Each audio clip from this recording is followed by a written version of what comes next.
A sala, que antes era silenciosa, se encheu de uma acusação que me sufocava. Assédio? Quem? Por quê? Eu não conseguia entender. Eu, Tiago, o professor que dedicou a vida a educar, o cara que nunca fez mal a uma mosca, estava sendo acusado disso?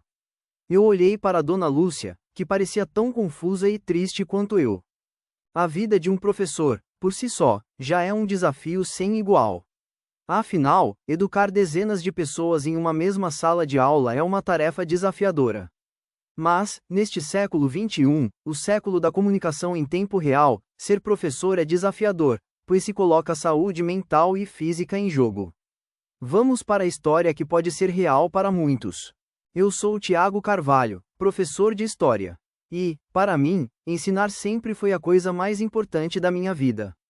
Cresci na Baixada Fluminense, e o único luxo que eu tinha era o conhecimento. Cada livro que eu lia, cada aula que eu assistia na universidade, era uma vitória pessoal. Trabalhei em feiras, lavei carros, e muitas vezes troquei o almoço por uma passagem de ônibus para o campus. Eu sei o que é lutar.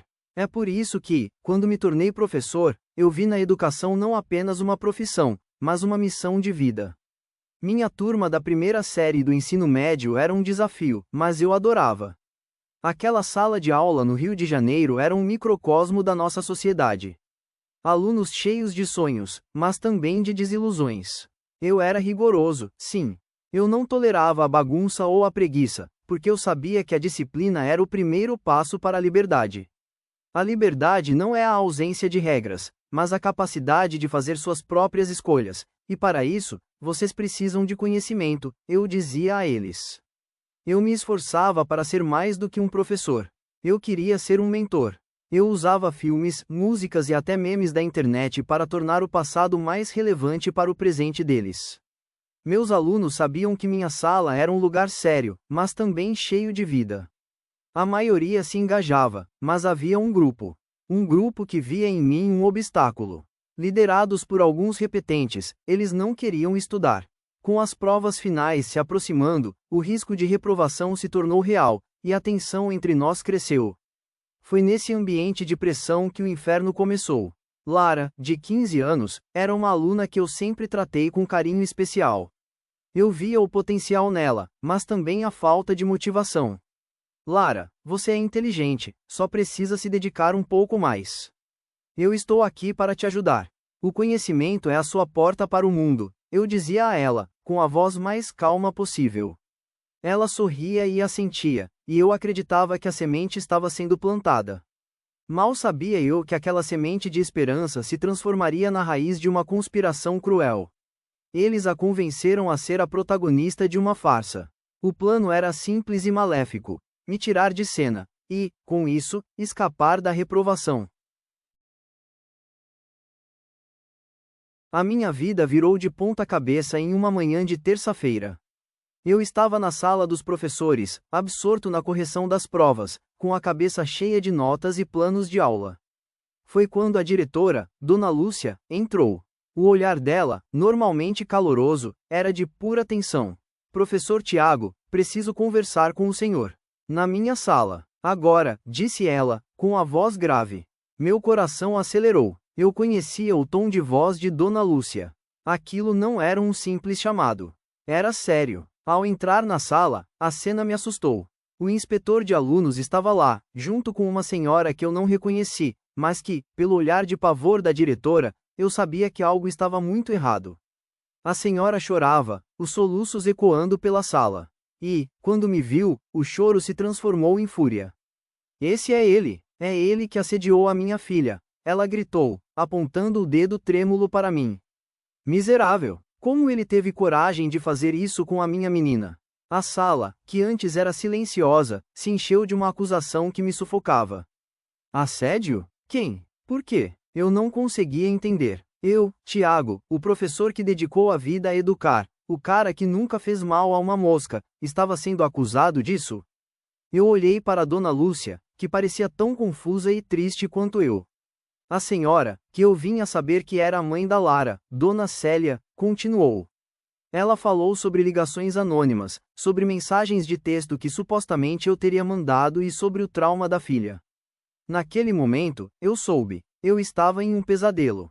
A notícia se espalhou como um incêndio. O caso de assédio na escola pública virou manchete.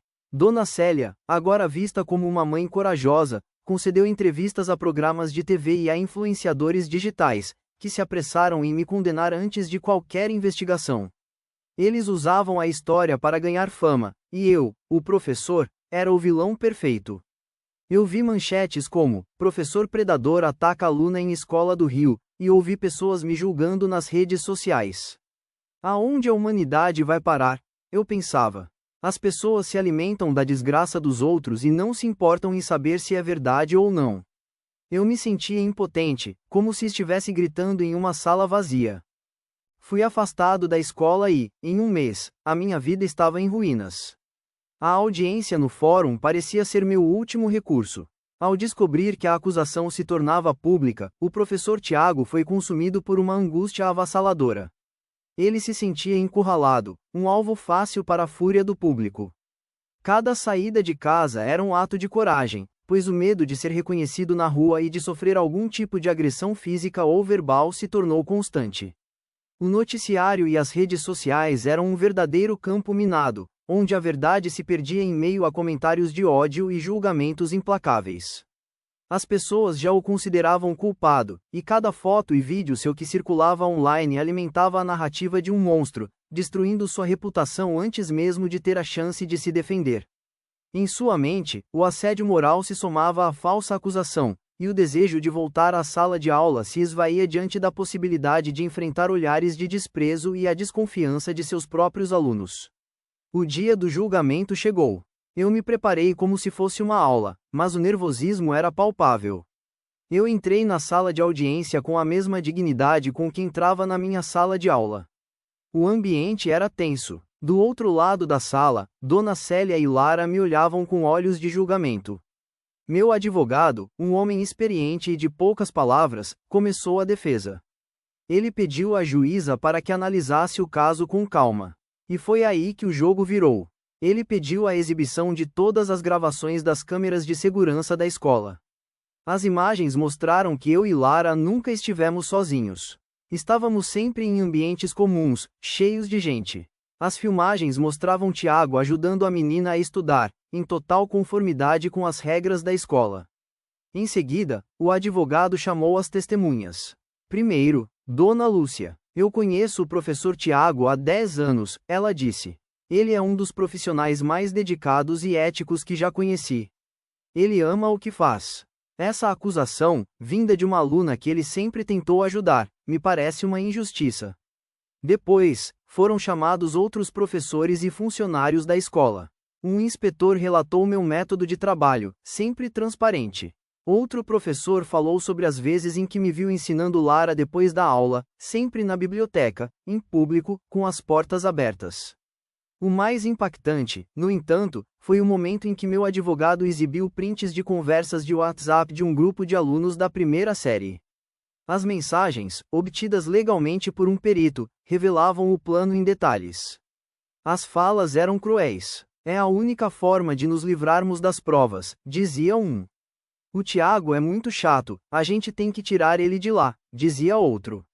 Lara, a protagonista da farsa, era vista sendo coagida pelos outros, mas também participava da trama, por medo e por pressão. A juíza se virou para Lara. Lara Santos, diante das provas, o que você tem a dizer? A menina, que antes parecia tão confiante na mentira, desabou em lágrimas. A mãe dela, Dona Célia, tentou consolá-la, mas a juíza interveio. Senhora, a sua filha precisa falar a verdade. Eu menti, Lara confessou, soluçando. Fui obrigada a fazer isso, foi uma conspiração para que as provas não acontecessem. A sala ficou em um silêncio total. A juíza, então, proferiu a sentença. Eu fui inocentado. A juíza, ao ler a sentença, condenou Dona Célia por calúnia e difamação. Como ela não tinha como pagar pelos meus advogados nem pelas custas do processo, a pena foi convertida em serviços voluntários em uma instituição de caridade. A juíza quis que a mãe aprendesse uma lição sobre a responsabilidade de suas palavras. A Lara foi transferida de escola, e os alunos que planejaram tudo foram suspensos e reprovados. E eu, Tiago, voltei para minha sala de aula. Fui recebido com aplausos e abraços. Meus alunos e colegas que sabiam da minha inocência, eles me defenderam e acreditaram em mim. Foi um dos dias mais emocionantes da minha vida. Eu vi que a verdade, mesmo que demore, sempre se manifesta. A injustiça que sofri foi um golpe doloroso, mas também uma lição. Voltei para minha sala de aula com a certeza de que a educação, a verdade e a integridade são as únicas coisas que realmente importam. E que, não importa o que aconteça, a honestidade e a paixão pela verdade sempre irão prevalecer. Eu não me tornei um professor cínico, me tornei um professor mais forte. E a minha história se tornou um exemplo para os meus alunos. No final, a verdade sempre nos encontra, eu disse a eles na primeira aula de meu retorno. E é por isso que devemos sempre ser honestos, não importa o custo. E aí, já vivenciou, presenciou ou soube de uma história assim? Conte pra gente nos comentários. E, se chegou até aqui e ainda não curtiu, aproveite e curta esta história, compartilhe com seus amigos, nos grupos de WhatsApp e outras redes sociais. Isso vai ajudar muito a nossa equipe a produzir mais histórias baseadas na vida real. Até a próxima!